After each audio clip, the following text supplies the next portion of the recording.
នេះគឺជាម៉ាស៊ីនវាស់សម្ពាធឈាមហើយនេះគឺជានាឡិកាដែលអាចវាស់សម្ពាធឈាមបានដូចជាម៉ាស៊ីនមួយនេះអញ្ចឹងបងចង់ដឹងថាតើធ្វើម៉េចបាននាឡិកាមួយនេះអាចធ្វើការវាស់សម្ពាធឈាមបានដូចម៉ាស៊ីនមួយនេះមកនៅក្នុងវីដេអូនេះគឺខ្ញុំនឹងប្រាប់បងបែបលម្អិតតែម្ដងតើតើនៅមុខងារ blood pressure ឬក៏យើងហៅថាមុខងារវាស់សម្ពាធឈាមសម្រាប់នាឡិការបស់ Amazfit ជាពិសេសគឺ Amazfit Balance និង Amazfit Terrestrial មួយនេះគឺមានមុខងារពិសេសមួយដែលយើងអាចធ្វើការវាស់សម្ពាធឈាមរបស់យើងបានដោយគ្រាន់តែប្រើនាឡិកាមួយនេះហើយការវាស់សម្ពាធឈាមនេះដែរអាចនិយាយបានថាបើសិនបើយើងប្រើត្រូវនឹងគឺយើងសឹងតែជឿជាក់បាន 100% តែម្ដងប៉ុន្តែក៏មិនមែនមានន័យថាឲ្យបងតែគ្នាយកទៅន័យហ្នឹងយកទៅប្រៀបធៀបជាមួយនឹងឧបករណ៍ពេទ្យបានទេបាទនិយាយដល់រួមទៅការធ្វើការរបស់មុខងារមួយនេះក៏រំពឹងទៅន័យដែលចេញមកពីឧបករណ៍របស់ពេទ្យដូចគ្នាជាពិសេសហ្នឹងគឺទៅលើឧបករណ៍វាស់សម្ពាធឈាមនេះតែម្ដងខ្ញុំនិយាយចឹងបងតែគ្នាអាចថានឹងឆ្ងល់គឺដោយសារបែបនេះមុខងារវាស់សម្ពាធឈាមរបស់នាឡិកានេះហ្នឹងដែលអាចធ្វើការបានសុក្រិតបានល្អហ្នឹងដោយសារតែយើងត្រូវការយកទៅន័យ systolic និង diastolic ហ្នឹងចេញពីឧបករណ៍វាស់សម្ពាធឈាមសិនរួចហើយយើងយកទៅន័យហ្នឹងយកទៅដាក់បញ្ចូលទៅក្នុងមុខងារ blood pressure នៅក្នុងនាឡិកានេះដូច្នេះហើយប្រព័ន្ធ AI របស់នាឡិកានេះគឺមានតួនាទីមួយយ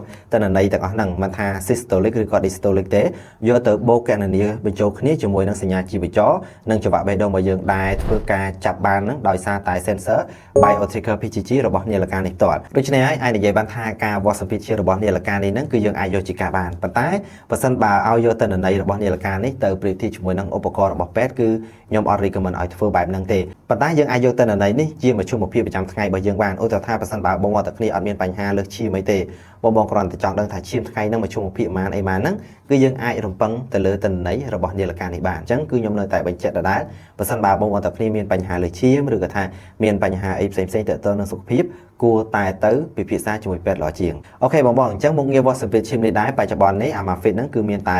Amazfit Balance និង Amazfit Terrestrial ទេដែលអាចធ្វើបែបហ្នឹងបានហើយនៅក្នុងវីដេអូនេះគឺខ្ញុំនឹងមកប្រាប់បងទាំងគ្នាតាក់ទងនឹងមុខងារវាស់សម្ពាធឈាមហ្នឹងបែបលម្អិតតែម្ដងថាគួរប្រើមិនថាតើយើងត្រូវធ្វើយ៉ាងម៉េចដើម្បីឲ្យបានមុខងារវាស់សម្ពាធឈាមប្រើបានដោយស្រួលហើយនៅក្នុងវីដេអូនេះដែរគឺខ្ញុំនឹងយក Amazfit Balance នេះជាគោលមួយដើម្បីឧទាហរណ៍ឲ្យបងទាំងគ្នាមើលហើយសម្រាប់បងដែលប្រើ Terrestrial ក៏អាចធ្វើតាមនឹងបានដូចគ្នាដែរដោយសារតែនាឡិកាទាំងពីរហ្នឹងកម្មវិធីអីហ្នឹងអត់មានអីខុសគ្នាទេនៅមានរឿងមួយទៀតបងតាក់ទងនឹងមុខងារវាស់សម្ពាធឈាមនេះដែលខ្ញុំចង់បញ្ជាក់មុននឹងចូលទៅដល់វិធីប្រើប្រាស់មុខងារមួយហ្នឹងអញ្ចឹងតាក់ទងនឹងមុខងារវាស់សម្ពាធឈាមនេះដែរបើសិនបើ account set app របស់បងទាំងគ្នាជា region ប្រភេទប្រទេសកម្ពុជាយើងគឺมันអាចប្រើមុខងារមួយហ្នឹងបានទេគឺមុខងារមួយហ្នឹងអត់មានឲ្យបងតែម្ដងប៉ុន្តែបើសិនបើបង account របស់បងទាំងគ្នាជា region របស់ប្រទេសសិង្ហបុរីហ្នឹងមុខងារមួយហ្នឹងគឺនឹងឃើញនៅក្នុង save app របស់បងតែម្ដងគឺអត់មានអីពិបាករកទេអញ្ចឹងបងដែលជាអ្នកប្រើប្រាស់ Amazfit យើងផ្ទាល់បើសិនបើបងដែលមាន account ជា region របស់ប្រទេសសិង្ហបុរីហើយចូលទៅក្នុង save app ហើយគឺនឹងឃើញមុខងារមួយហ្នឹងតែម្ដងសម្រាប់បងដែលអត់ទាន់មាន account ជា region របស់ប្រទេសសិង្ហបុរីទេគឺបងត្រូវបង្កើត account មួយទៀតដាក់ជា region សិង្ហបុរីហើយវិធីបង្កើតហ្នឹងគឺបងអាចធ្វើតាមនេះបានអូខេបងទាំងគ្នាអញ្ចឹងដើម្បីបាន account region សិង្ហបុរីហ្នឹងគឺបងធ្វើការបង្កើត account ថ្មីមកអញ្ចឹងវិធីបង្កើត account ថ្មីហ្នឹងគឺបងចុចចូល sign up អញ្ចឹងតើតើត្រង់កន្លែងនេះអញ្ចឹង select country និង region អញ្ចឹងកន្លែងហ្នឹងគឺសំខាន់ខ្លាំងមែនទែនដែលយើងផ្ដោតទៅលើអូខេអញ្ចឹងបងរើសចុះមកក្រោមរកពាក្យថាសិង្ហបុរីមកយើង select ថាសិង្ហបុរីទៅគឺបានហើយនេះអញ្ចឹងយើង select ពាក្យថាសិង្ហបុរីនេះមកបាទហើយយើងចុច save អូខេបងអញ្ចឹងត្រង់កន្លែងនេះគឺយើងនឹងឃើញនេះអញ្ចឹង region របស់យើងគឺសិង្ហបុរីតែម្ដងគេដាក់យក region គឺសិង្ហបុរីហើយចាំយើងដាក់តើតើនឹង email account របស់យើងមកបាទ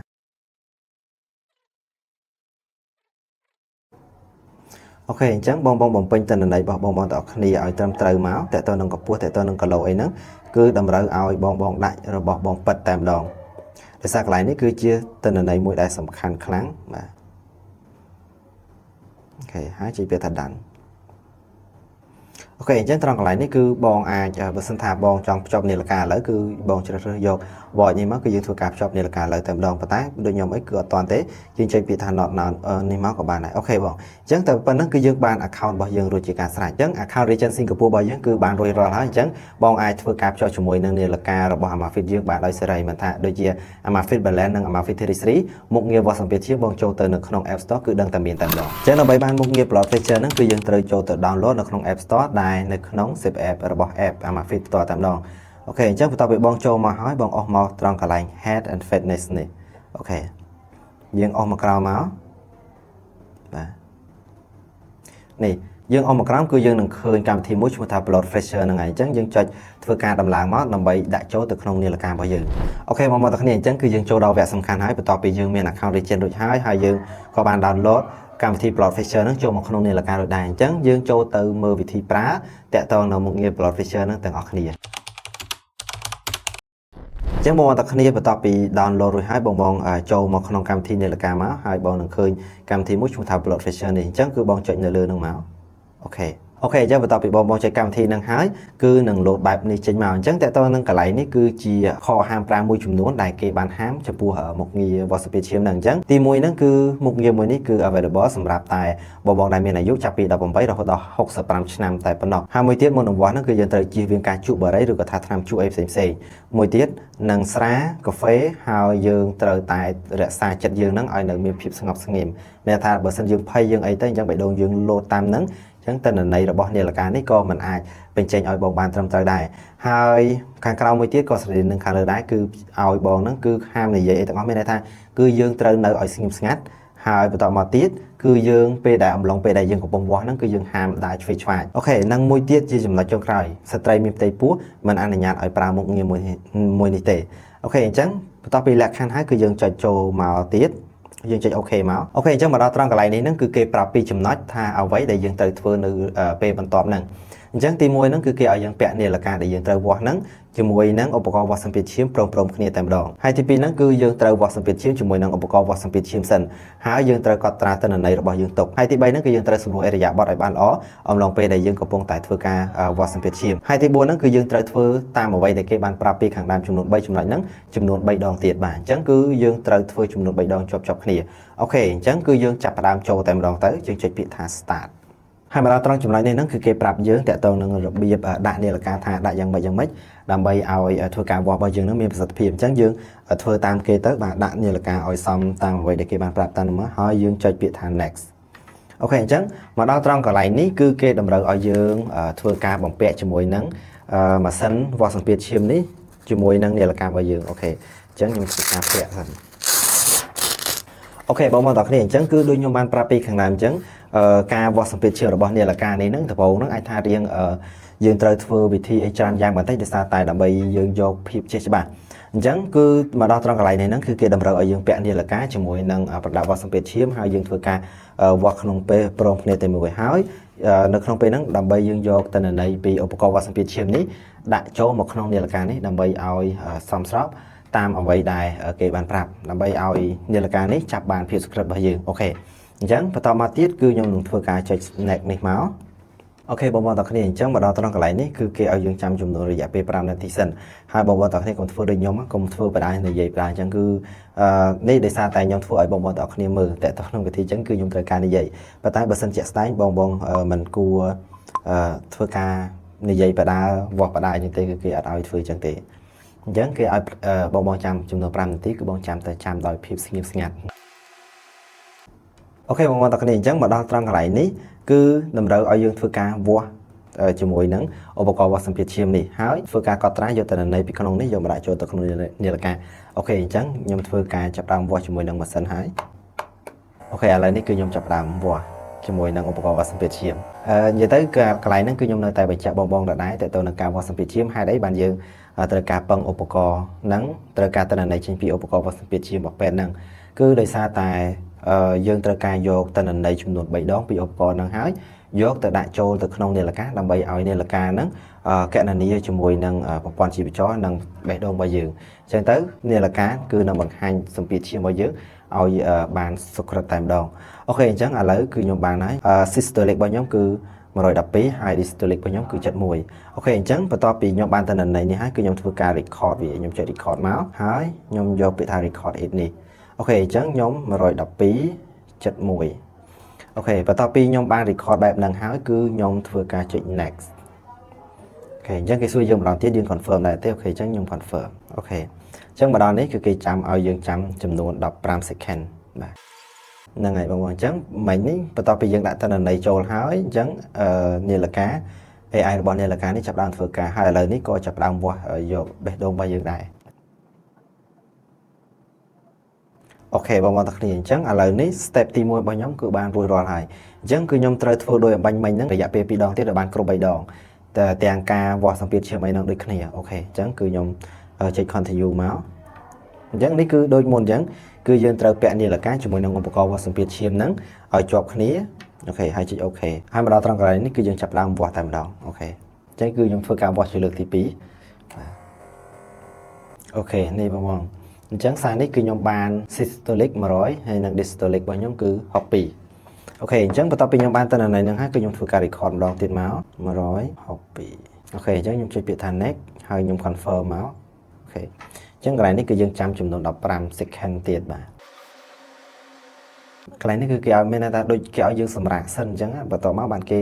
ធ្វើការវាស់ចង្វាក់បេះដូងរបស់យើងអូខេឥឡូវចូលដល់វគ្គវាស់ចង្វាក់បេះដូងយ៉ាងយូរហ្នឹងគឺ1នាទីបាទគឺឲ្យយើងចាំយ៉ាងយូរហ្នឹង1នាទីអូខេអញ្ចឹងជំហានទី2របស់ខ្ញុំគឺរួចរាល់ហើយអញ្ចឹងចូលដល់ខ្ញុំធ្វើបែបហ្នឹងម្ដងទៀតជាលើកទី3គឺជាលើកចុងក្រោយតែម្ដងបាទចុចអូខេអូខេអញ្ចឹងគឺខ្ញុំធ្វើការវាស់ម្ដងទៀតនិយាយទៅដែលគេឲ្យយើងធ្វើ3ដងហ្នឹងបងប្អូនគ្នាមិនបាច់ចាំឆ្ងល់ទេថាហេតុអីបានគេឲ្យធ្វើអញ្ចឹងដោយសារតែការវាស់សម្ពាធឈាមរបស់នាឡិកានេះគឺពេលដែលយើងដាក់ systolic និង diastolic ចូលទៅហ្នឹងគឺនាឡិកាហ្នឹងគឺនឹងយកតន្ន័យហ្នឹងយកទៅបូកគ្នាជាមួយនឹងសញ្ញាជីវចរនៅក្នុងរាងកាយរបស់យើងនិងចង្វាក់បេះដូងរបស់យើងហើយដើម្បីវាស់ឲ្យចេញជាសម្ពាធឈាមរបស់យើងមកហើយអញ្ចឹងហើយនាឡិកានេះគឺនឹងពេលដែលយើងចង់វាស់សម្ពាធឈាមលើក្រោយហ្នឹងគឺនឹងប្រាប់ជាមជ្ឈមភាគឲ្យយើងតែម្ដងបាទអញ្ចឹងលើកទី2របស់ខ្ញុំគឺខ្ញុំបាន104លើ65បាទ systolic របស់ខ្ញុំគឺ104និង diastolic របស់ខ្ញុំគឺ65អូខេអញ្ចឹងខ្ញុំធ្វើការ record អូខេ104និង65អញ្ចឹងខ្ញុំធ្វើការចុច next នេះមក confirm អូខេអញ្ចឹងខ្ញុំធ្វើការសម្រាប់15នាទីបន្ទាប់មកមុខងារហ្នឹងគឺនឹងចាប់ផ្ដើមវាស់ចង្វាក់បេះដូងរបស់ខ្ញុំហើយអូខេបងប្អូនទាំងគ្នាអញ្ចឹងជំហានទាំង3ជំហានរបស់យើងគឺបានរួចរាល់ហើយអញ្ចឹងគឺខ្ញុំចុចពាក្យថា complete នេះមកអូខេបងប្អូនទាំងគ្នាអញ្ចឹងបន្ទាប់ពីខ្ញុំចុច complete មកគឺនឹងចេញបែបនេះគឺនឹងចេញទិន្នន័យបែបបាទគឺនឹងចេញទិន្នន័យបែបនេះតែម្ដងមិនដឹងថាបងប្អូនទាំងគ្នាមើលឃើញទេអញ្ចឹងបន្ទាប់ពីចេញទិន្នន័យបែបហ្នឹងហើយនៅក្នុងនាឡិកាគឺនឹងចេញបែបនេះតែម្ដងហ្នឹងហើយបងប្អូនអញ្ចឹងតែប៉ុណ្្នេះពេលដែលយើងធ្វើរួចរាល់តាមអ្វីដែលគេបានប្រាប់ហើយគឺយើងអាចវាស់សម្ពាធឈាមបានធម្មតាហើយសូមបញ្ជាក់តកតងនឹងវិធីដែលខ្ញុំបានធ្វើបាញ់ហ្នឹងគឺបងប្អូនទាំងអស់គ្នាគ្រាន់តែធ្វើលើកដំបូងទេពេលដែលបងប្អូនទាំងអស់គ្នាធ្វើការភ្ជាប់ប្រើកម្មវិធីហ្នឹងលើកដំបូងអញ្ចឹងបន្ទាប់ពីបងបានធ្វើតាមអ្វីដែលខ្ញុំបានប្រាប់ពីខាងដើមនឹងរួចហើយកម្មវិធីនេះពេលដែលបងចង់វាស់អីសារក្រោយទៀតគឺស្រួលមែនទែនគ្រាន់តែចុចចូលទៅក្នុងនាឡិកាទៅហើយចុចចូលមុខងារ blood pressure មុខងារវាស់សម្ពាធឈាមហ្នឹងទៅហើយយើងអាចធ្វើការវាស់បានហើយយើងចង់វាស់ពេលណាក៏បានដែរហើយគឺខ្ញុំនៅតែបញ្ជាក់ម្ដងហើយម្ដងទៀតតទៅនឹងទិន្នន័យរបស់នាឡិកានេះគឺអាចប្រាប់បង្ហាញទិន្នន័យមួយដែលជាមជ្ឈមភាគឲ្យបងតែប៉ុណ្ណោះហើយបើសិនបើបងចង់យកទិន្នន័យហ្នឹងជាគោលដើម្បីទៅវិភាគសុខភាពជាមួយនឹងពេទ្យគឺมันអាចធ្វើបែបហ្នឹងបានទេបាទมันអាចធ្វើបែបហ្នឹងបានទេបើសិនបើបងចង់ច្បាស់ 100% តែម្ដងបងតែគ្នាគួរតែពិនិត្យជាមួយនឹងឧបករណ៍ពេទ្យឬក៏ថាទៅពិភាក្សាជាមួយពេទ្យល្អជាងហើយទៅនឹងការវាស់សម្ពាធឈាមនេះដែរបើសិនបើបងតែគ្នាចង់ច្បាស់គឺបងអាចចុចចូលមកខាងក្រោមនេះមកគឺគេនឹងប្រាប់ពីច្បាប់ផ្សេងឬក៏ថាពីមូលហេតុផ្សេងថាហេតុអីបាននាឡិកានឹងវាស់សម្ពាធឈាមបានហើយគេត្រូវហាមអីខ្លះជាទៅអញ្ចឹងគឺនៅក្នុងនេះគឺមានពេញបបតែម្ដងបាទគឺមានពេញលេញតែម្ដងអញ្ចឹងបងតែគ្នា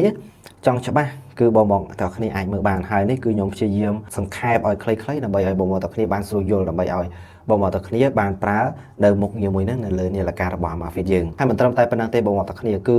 យើងអាចកំណត់ setting អីផ្សេងបានច្រើនខ្លាំងមែនទែនយើងចុចសញ្ញារូបខ្ចៅនេះមកបើសិនបើបងតែគ្នាចង់ឲ្យនាឡិកាហ្នឹង load alert យើងថាបើសិនបើឈាមយើងខ្ពស់ខុសប្រក្រតីយើងក៏អាចប្រាប់បានដែរហើយមួយទៀតបើសិនបើតើតើនឹងឈាមរបស់យើងទាបខុសប្រក្រតីយើងក៏អាចបើកឲ្យនាឡិកាហ្នឹង alert បានដូចគ្នាអញ្ចឹងអូខេអញ្ចឹងបើសិនត្រង់កន្លែងនេះបើសិនបើឈាមរបស់បងទាំងអស់គ្នាហ្នឹងចាប់ពី135លើ55ឡើងទៅអញ្ចឹងគឺនាឡិកានេះនឹងធ្វើការ alert ឲ្យយើងដឹងភ្លាមហើយបើសិនបើ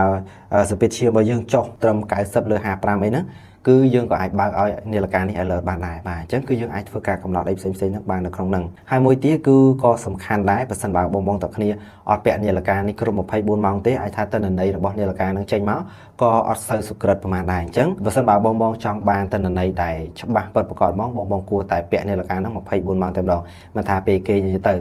ថាពេលមួយទឹកបងរៀងពិបាកនៅក្នុងការពាក់អីមួយទឹកបងអាចដោះមួយផ្លែតបានប៉ុន្តែយើងពាក់រហូតពាក់គេងពាក់អីទៅ